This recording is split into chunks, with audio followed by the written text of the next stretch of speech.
Hi everyone, welcome back to Simple Home with Sherry. Today I am making a delicious homemade banana cake. It's simple, moist, and a great way to use up those overripe bananas sitting on the counter.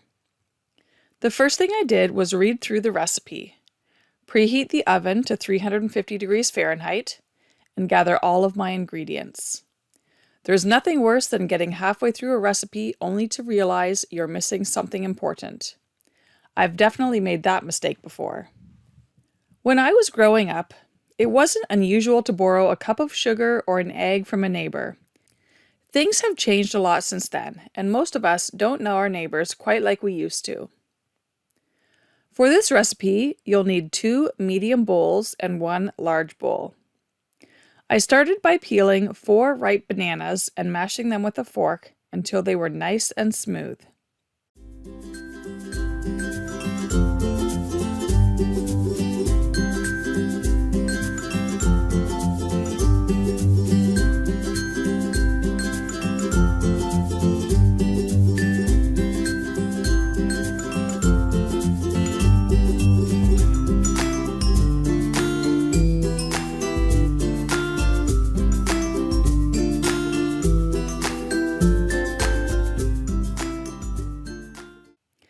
This recipe calls for buttermilk, but I didn't have any on hand, so I made an easy substitute.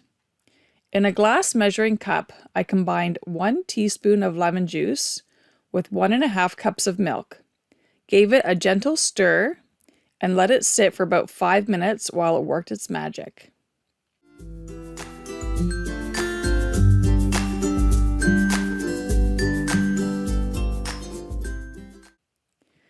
Next, in another medium bowl, I creamed together 3/4 cup of margarine, or butter if you prefer, along with 1 cup of white sugar and ½ cup of brown sugar. I warmed my margarine in the microwave for about 15 seconds first, just to soften it up a little bit more.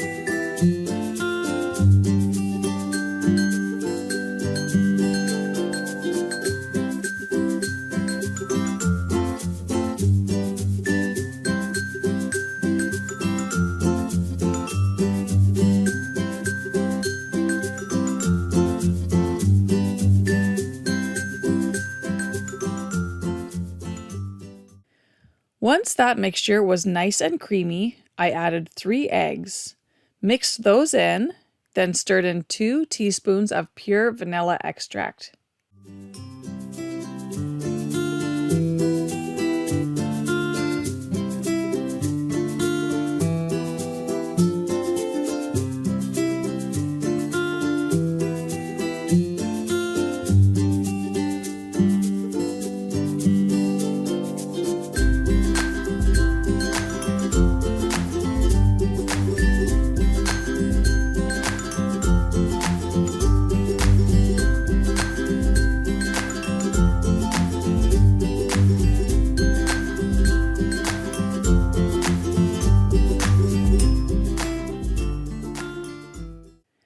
After that, I combined the wet mixture with the mashed bananas and gave everything a good stir.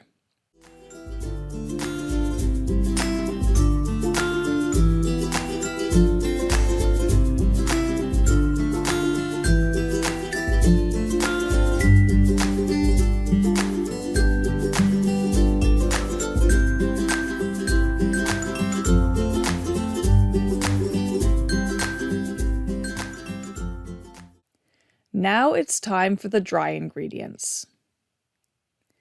In a large bowl, I mixed together 3 cups of all-purpose flour, 1 teaspoon of baking powder, 1 teaspoon of baking soda, half a teaspoon of cinnamon, and half a teaspoon of salt.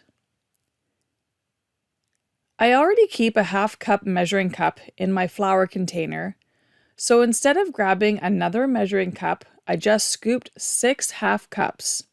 Am I the only one who does things like this just to avoid washing another dish? Let me know in the comments. One little tip: give your flour a quick stir before measuring it. It helps aerate the flour so you don't end up packing too much into the measuring cup.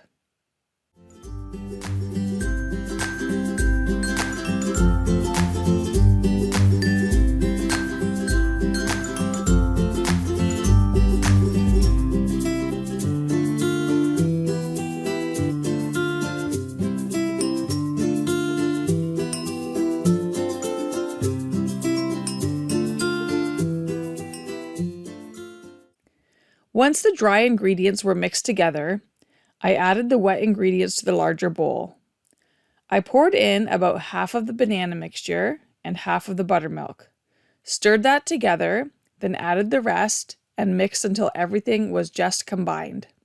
No fancy stand mixer here, just a metal spoon and a little old-fashioned elbow grease.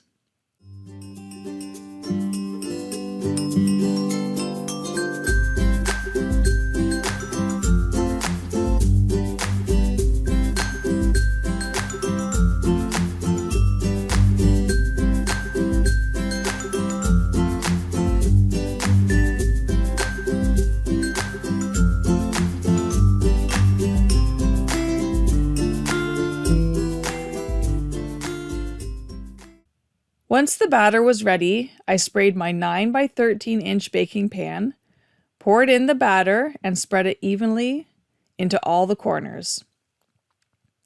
At this point, my oldest daughter was hovering nearby because she wanted to lick the bowl. Of course I let her. I think that's practically a childhood rite of passage whenever mom bakes something. Those are the little memories that will stick with you. Then the cake went into the oven for 35 minutes.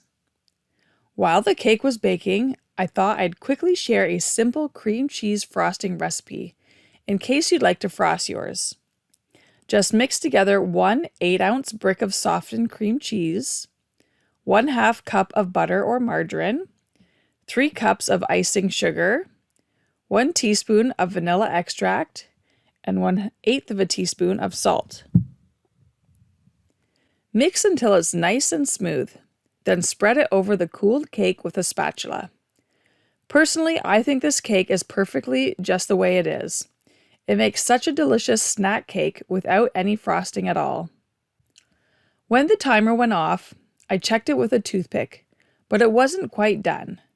So I baked it for another 5 minutes. After that, I tested it again. The toothpick still wasn't perfectly clean, but the cake looked done. I put it back in the oven for about another 30 seconds before it dawned on me that the toothpick had probably gone through a chunk of banana. That's my theory anyway.